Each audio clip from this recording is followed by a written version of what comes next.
So about 3 years ago, my wife and I could see what was happening to the parts per million. We saw it was going up and up, regardless of the Paris Climate Conference, regardless of the planning that people did. And I had this great idea. Let's move to Tasmania. So we talked about it, because Tasmania is south of Australia. It's kind of hard to get to. And I thought, I'll work on climate change from Tasmania, and the world will figure it out, or it won't figure it out. And then some of you know what happened in Tasmania. It was scorched by fires. So then I had a backup plan, because I was a charter boat captain on the Oregon coast for 10 years, and you always have to have a backup plan because you don't know what the weather's going to do that day. And I have a really good fishing buddy from New Zealand, and she and I fished for years when I was a whale watching captain on the Oregon coast and charter boat captain. And I told my wife, Suzette, she grew up on a horse ranch outside Malala, Oregon, so she'd like New Zealand. I go, we're going to move to New Zealand. Raise your hand if you know what happened in New Zealand. Yeah, like 3 people. New Zealand had its worst storm in 500 years. So the pictures are becoming pretty clear to me now that there's nowhere to run, really. I'm going to have to make a stand. But I'm comforted by the Buddhists who teach. I teach Tibetan Buddhism in my World Lit class, and the idea is not to be attached to the result. Just focus on doing right action, that's it. And one of my favorite writers, Wendell Berry, raise your hand if you heard of Wendell Berry? Yeah, Wendell Berry said, we don't have the right to ask if we're going to be successful. We only have the right to ask if it's the right thing to do or not. And I look at him as one of the great mentors and leaders for younger writers like myself. So that's kind of how I see it now with the Buddhist context, and also Wendell Berry, a farmer from, I think, Kentucky. So, all right, time to launch into this. So one of the stories I'll tell is I saw one of my students back there, Phil Sharp. Thanks so much for coming tonight. And I was telling a story last week to my students about one of my Sufi friends. And the story goes like this. The students come into the classroom, and he's on his hands and knees in front of the chalkboard. And one of the students asks, like, what are you doing down there? And he says, I lost my contact. And so then the students asked next, like, well, where did you lose it? And he said, I lost it in my closet. And he said, well, why are you looking for it here then? And he said, because there's more light here. And so the student's thinking he's talking about his contact lens for his eyeball. But obviously, as a Sufi, he's talking about his contact to God, or the real. And it's what I love about poetry, is how it opens people up into other ways of seeing. It gives them an opportunity to be real. And so one of my students asked me last week, so what's real? Well, here's what's real. 10 minutes before death. 10 minutes before death, you're not worried about materialism. You're not worried about impressing people. You're going to enter that very real space. And so I think one of the jobs of the poet is to invite people into that space. And when I teach Rilke, it was his whole job, was to create an opportunity for people to get into that space. And it can be a lot of fun too. So I think it's probably time to give you a little bit of background, read a William Stafford poem, and then read poems from my 2 books. So I belong to ISLE. I think it stands for Association for the Environment and Literature, or something like that. And I was reading my ISLE book, and I noticed there was a book review by John Sitter from University of Notre Dame about the Great Derangement, Gosh's last book. Raise your hand if you heard of that. Wow. Okay, let me ask this question. Raise your hand if you know that recently 700,000 people in Peru are homeless from the floods. About 8 of you. So I called NPR about this. I said, KPBS, hey, it would be great if you would put that on the news tomorrow. And he said, what are you talking about? 700,000 people in Peru are homeless? Where did you hear about that? I go, I heard about it in the Los Angeles Times. It's called Peru's Brutal Season. So I'm driving to Mesa the next day. I'm thinking, I'm going to hear the story. The guy seemed interested. What did I hear? Don Rickles was the voice of Mr. Potato Head in Toy Story. That's what I heard. So it's like, I think 700,000 homeless might be a bigger story. I mean, I like Don Rickles. He's a great comedian. But anyway, so this is kind of what Gosh is talking about. Here's what he says. Oh, I'm losing my bookmark here. The most haunting question for Gosh is this: why is our contemporary artistic world as deranged in its own evasions as the general business as usual culture of climate change denial? Will future inhabitants of a substantially altered world look back on our time as one when most forms of art and literature were drawn into modes of concealment that prevented people from recognizing the realities of their plight? I worked with Jason Box from Greenland, and he cited the Club of Rome, and he said 1 in 10 chance of any kind of society as we recognize it. But people seem to be driving their cars to work, getting their coffee, whatever. So anyway, onward. The path of common sense realism is a literal dead end. For if there's any one thing that global warming has made perfectly clear, it is that to think about the world only as it is amounts to a formula for collective suicide. And it's true when you look at the science around the globe, not just the United States, and you look at the trends, and then you look at the momentum, and you look at the political instability, or inability, I should say, to respond. And that's why I invited my good friend Tim Fox. He's a naturalist I met at Blue River Writers at the Andrews Forest Residency in Oregon.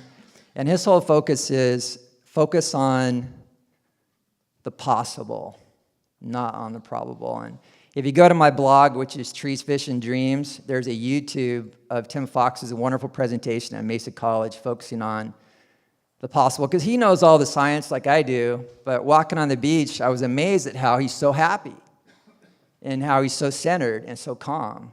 And I thought, wow, he can't possibly know what I know about this. And then it come to find out he knows more than I know about this.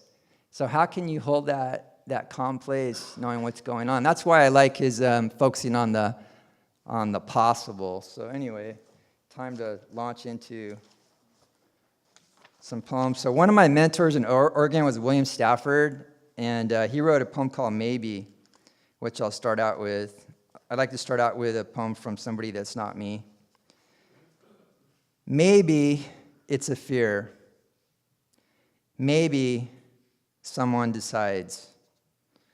Maybe it takes only one. Maybe the end begins. Maybe it has begun. It runs through the stages fast, and they all respond well, and it's over. Then an explorer comes. What could they have done?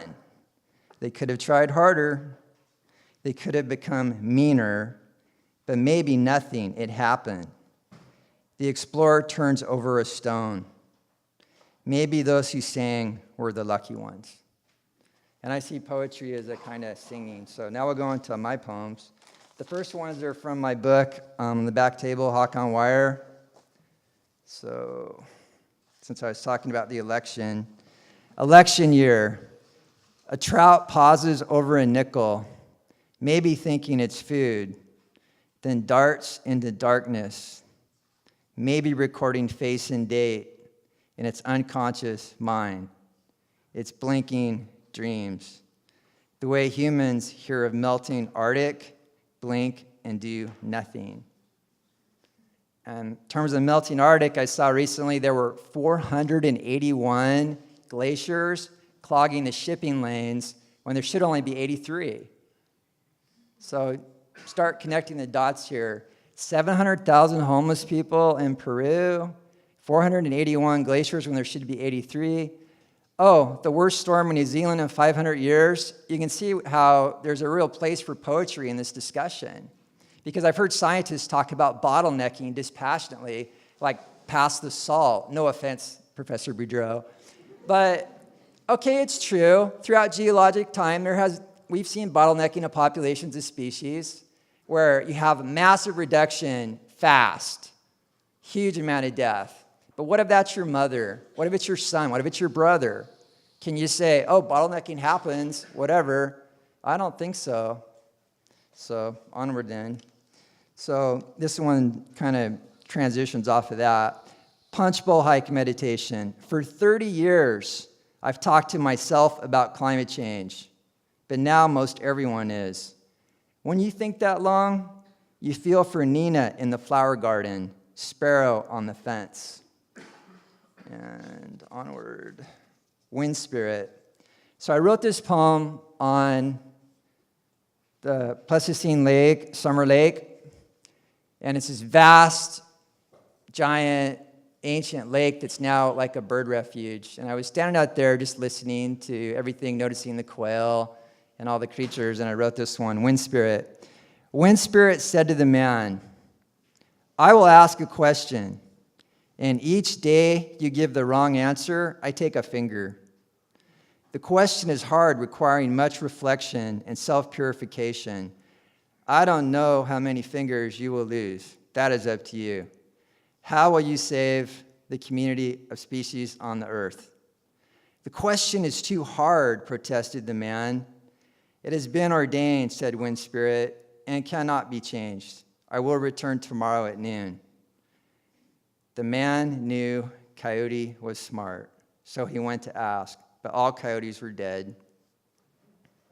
He knew king salmon had a bright red soul, so he went to ask, but all king salmon were dead. He knew steelhead trout could leap up waterfalls, so he went to ask, but all steelhead trout were dead. He knew eagle had unerring vision, so he went to ask, but all the eagles were dead. Trembling, he knew cougar could be invisible, but all cougars were dead. In 10 days, the man lost all his fingers. And I noticed that we have the highest number of species extinction on the earth in 65 million years, since the time of the dinosaurs. We're losing 150 to 200 species every 24 hours right now. And most of those are insects, that's true, but I don't think people carry that with them on a daily basis. My friend Derek Jensen, the writer, says he takes it personally, because to him, those are family members. And all right, let's see what else we could do here. Shad fishers. Hundreds of anglers and everyone catching with no limit.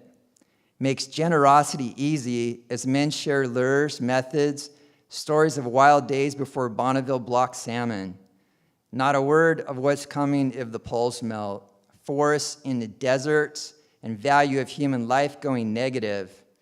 In those days, a screaming woman will be a peacock. And climate refugees that keep us awake, millions of shad from the ocean waves.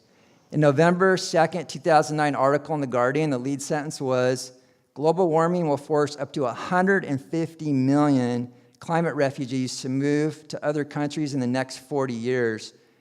From a news report from the Environmental Justice Foundation. An op-ed in Los Angeles Times, February 21, 2016, noted the number of refugees, asylum seekers, and other displaced persons exceeded 60 million last year. I've heard the term bottlenecking, I already talked about that, so we're going to move on past that.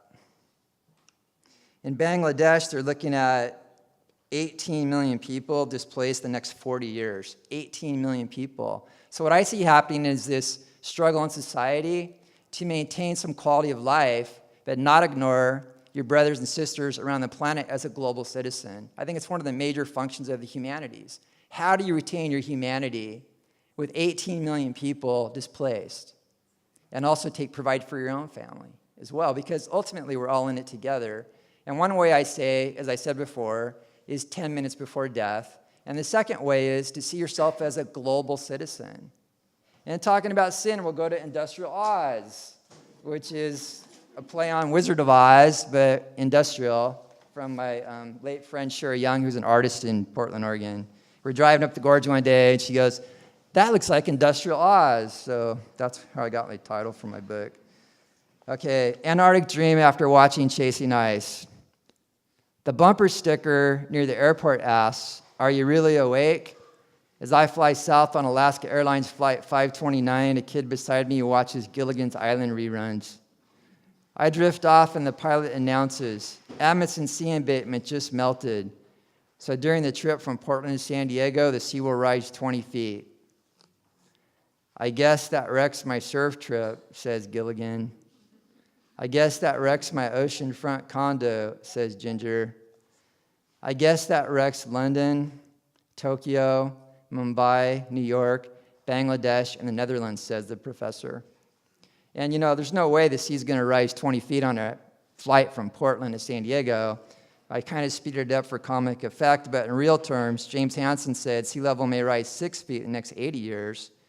And I saw a California Government Council prediction of an increase in sea level by 10 feet by the end of the century. 10 feet by the end of the century. I mean, that's bad news for real estate, but it's even more bad news for all the developing countries and people that depend on reefs and all that. Okay, onward then. Here we go. Here's a San Diego poem, Meteor. I'm in a 6 a.m. Cloud9 shuttle in San Diego with a blasting radio, and the host describes an early November fireball. I thought it was the big one, says another DJ. Imagine if it hit us, offers the driver. It already has, I reply. People just don't know it yet. It is the day before Typhoon Haiyan will hit the Philippines, leaving 4 million people homeless. And I'm thinking about declining red-knot shorebirds, which sources note in some areas could disappear within 5 years due to global warming, which also brings northern migrating viruses and moose infested with ticks from British Columbia to Maine, driven crazy as they rub off fur on pines, then die from hypothermia. The United Nations Environment Program notes scientists estimate that between 150 and 200 species of life become extinct every 24 hours, the greatest rate of extinction since the vanishing of the dinosaurs 65 million years ago. The driver turns the radio down as we wind through Point Loma hills in silence, which, as any reflective person knows, are never really silent. Wrecking Ball Dream. The inspiration for this was the Dunluce Castle in Ireland, which is a beautiful medieval castle that's falling into the ocean, if you've ever seen it. Wrecking Ball Dream. Without warning, half the roof is gone. But poker players are drunk on winning. Even when one is hit and drops, the game continues until another is gone, and another and another. Finally, the American, alone in his chair, refuses to even look at the raging sea. And I noticed Noam Chomsky in his great YouTube video, Racing to the Precipice, which received 100,000 views in the first 20 days, spoke about COP22 in Marrakesh, Morocco, after the November 8th election. And he said the most striking thing about that was how the global community is now looking to China for leadership on climate change. And Chomsky pointed out that this wasn't a major news item, but it should have been. And I have tremendous respect for Noam Chomsky because he's such a refreshing contrast from the standard news. So I put that video on my blog. And in case you want to find it there, you could just go to Trees, Fish, and Dreams and watch that great Chomsky video. Okay. Fishing trip on the Deschutes River in Oregon. When it happens, and it will happen, you won't see it on TV or hear it on the radio, says the lunatic fisherman in Marsh Grass of Central Oregon. Osprey will carry trout, and river otters make tracks like they always have, he says. His pale blue eyes stare at my fly rod, then glance into my soul. He shakes my wrist, saying, petroglyphic butterflies have a right to take flight, to declare above all, industrial Oz is not God and never was. Then he is gone, and there is only the waiting river. And here's a little bit of humor for your afternoon. Ralph Michaels wrote in his December 10, 2016 HuffPost article, Climate Change Denial and the Rise of Authoritarianism, about Romanian dictator Nicolae Ceausescu, making sure the official temperature was always above 10 degrees Celsius, which is 50 degrees Fahrenheit, even though scientifically it wasn't true, because the law required the heating to be turned on in public places, and Romania could not afford this. Ralph continues, our Romanian winter is climate change, he says. So if the science doesn't fit with your policy, you just make it up, I guess. But there's this thing about reality that seems to not care so much about what politicians think. It just does what it does. So this is Coyote's prediction. My deckhand Tristan, who's now chief engineer in Kodiak, Alaska, used to live on Siletz Bay. So one day he took me to this area where there was this old logging mill, and it had been destroyed, but the ceilings were busting up through the floorboards. And then there was a salmon cannery that wasn't in use anymore, but on the boards on the edge, it looked like the ribs of a salmon skeleton. And the message was clear immediately. It was that the only things that belong here are going to last. That's it. Mammals on the earth average about 1 million year lifespan, but they've gone up to 8 million years. Homo sapiens, like us, out of Africa, 200,000 years. So I think it's kind of important that we get in alignment as soon as possible. And I realize I'm speaking to the converted here, but this was also being taped, so maybe it'll be on my blog, and someone who's not converted will see it. So I have a warning, I have 5 minutes, which is perfect. So Coyote's prediction: there's a ghost like water healing rivers' paddle wounds, old logging mill lanced by seeds of forgotten giants, salmon cannery weathered like the ribs of a fish skeleton. Only things that belong here will last. Okay.